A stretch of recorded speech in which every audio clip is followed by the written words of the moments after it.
Okay, if you don't know how aluminium forged pistons are made, watch and learn. Here we have a 2-stroke piston, besides 2 4-stroke pistons. Yeah, the good old 2-stroke next to a 4-stroke. Yep, don't they look good? They look real good there, nice and new, eh? Nice and new. Now a bit of a demo, 2-stroke and 4-stroke. Thump, thump, thump, thump, thump, thump, thump. Please note, engines aren't usually cut in half like this. It's purely for demonstration purposes. Across to the factory, let's see how it's done. They're 3 metre long aluminium rods feeding to the cut-off machine, which cut off blanks at the predetermined length, depending on the piston type. We tried using titanium once for the pistons.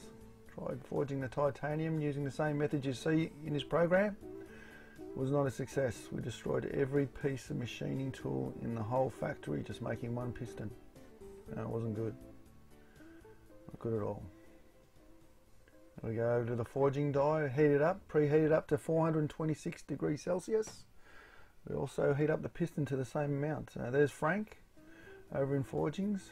G'day Frank, showing us the plain piece of blank. Don't look at the camera, Frank. Puts it into the forging press, takes 2 seconds, 2,000 tonne of pressure. He quilters it for us so we can look at it. 1 in every 300 pistons is inspected by a person for any manufacturing fault. That's where the cameraman lost all his hair. All his hair off his eyebrows and head. Wasn't good.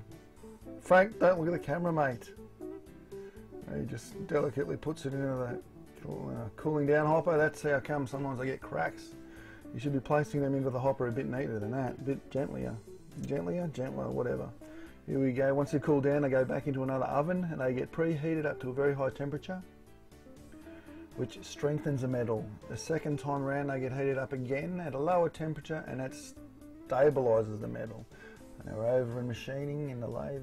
The lubricant's not touching the cutting face of the tool. That's the real stuff up. That's going to ruin that tool. To get them to fix that. Okay, here we are, drilling the holes for the oil control ring. Okay, here we go, a bit more machining. About to cut in the ring grooves. 3 ring grooves, the one on the far left you see, that's the oil control ring. The 2 above that you can see clearly now, they're the compression rings. Okay, now, geez, that bit's sloppy, isn't it? Drilling out the gudgeon pinhole, it's sloppy. We'll have to get Henry over in tool making to fix that. Here we go, just trimming the weight. Just to let you know, it's a bit of a joke on April Fool's. Some of the guys in the machine shop, I thought they'd put sand, silicon sand, in the cutting fluid lubricating tanks. It was not funny. I think something like $18 million worth of damage was done to our manufacturing plant, various tools in there, over an hour. Unfortunately, the union stepped in and said, come on guys, it's just a joke, copper on the chin, you can't sack the people who did that joke. Yep.